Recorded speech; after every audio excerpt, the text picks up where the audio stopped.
Vrchat's greatest strength is its absolute freedom.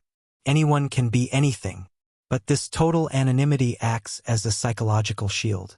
Behind a digital avatar, some users find a playground to bypass their moral compass entirely. Without the social guardrails of the physical world, behaviors that would get someone ostracized in reality become a Tuesday night entertainment. Because the platform allows for entirely private, unmonitored spaces, it has been weaponized by those pushing unsavory agendas. We aren't just talking about simple trolling or shock humor. From targeted harassment campaigns and emotional manipulation to the grooming of minors and the propagation of extremist ideologies, the lack of immediate, real-time moderation turns private instances into echo chambers. In these corners, predatory behavior isn't just tolerated, it's gamified. Anonymous user testimony. You start seeing people cross lines just to see if they can. It starts with an edgy joke. Then it becomes a toxic community. And before you know it, you're looking at people actively trying to ruin someone's life or manipulate kids, completely unbothered by it. It's easy to dismiss this as just pixels on a screen. But the human brain processes VR with a high degree of spatial presence. The psychological toll on victims of virtual harassment, stalking, or exploitation is profoundly real. Platform creators face an uphill, near-impossible battle. How do you police a limitless metaverse without destroying the freedom that defines it? Until a balance is found, the responsibility falls squarely on the user. Vrchat remains a mirror of its audience, capable of incredible art, but equally susceptible to the lowest common denominator of human behavior. Who are we when no one is watching? In the physical world, we are bound by social friction. If someone walks up to a stranger and begins relentlessly harassing them, bystanders intervene, authorities are called, or the offender faces immediate social exile. But inside the boundless, decentralized ecosystems of virtual reality, that friction is entirely gone.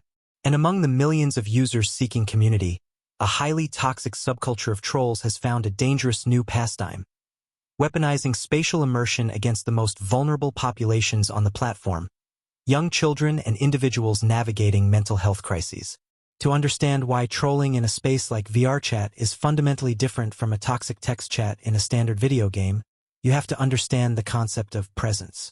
When you put on a VR headset, your brain tricks you into feeling physically present in that digital room.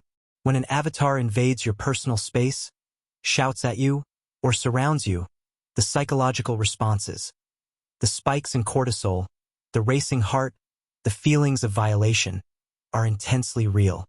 Trolls understand this sensory leverage perfectly, and they use it to push boundaries past the point of simple pranks into outright psychological warfare. Consider the influx of underage users. Despite age restrictions, young children frequently log into public instances. To a group of coordinated trolls, an isolated child isn't just an easy target. They are a source of entertainment. Trolls will trap young users in corners, hurl graphic or abusive language at them, and film their real, frantic emotional breakdowns for online clout.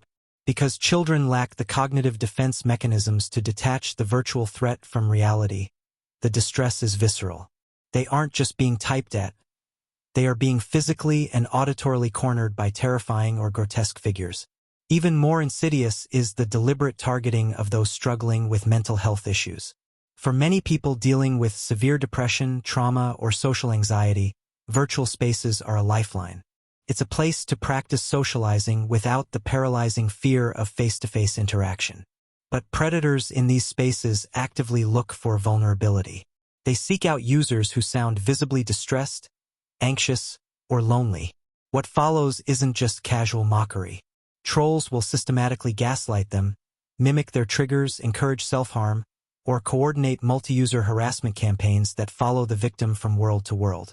They turn a digital sanctuary into a psychological trap, exploiting the exact vulnerabilities the user came there to heal.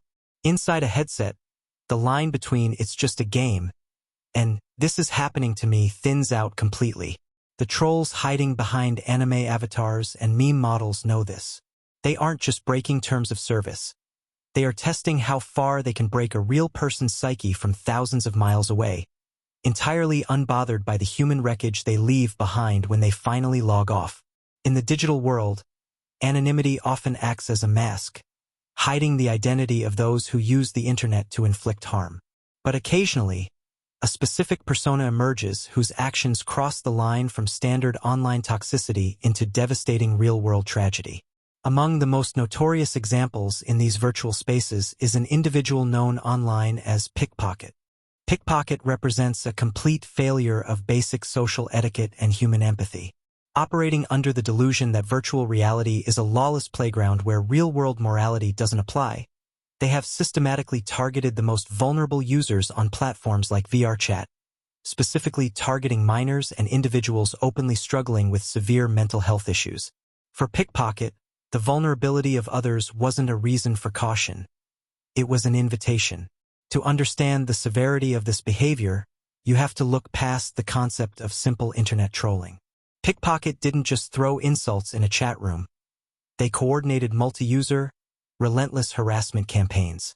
They weaponized the immersive nature of VR to stalk victims across digital worlds, invading their personal space, recording their distress for online entertainment, and systematically exploiting their deepest psychological triggers. When confronting young children who lack the emotional tools to process severe, organized hostility, Pickpocket used fear and isolation as weapons.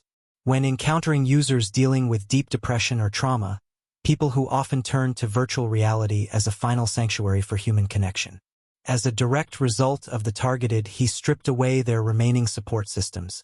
Tragically, the damage became irreversible. Multiple individuals subjected to these campaigns engaged in severe self-harm, and several ultimately ended their own lives.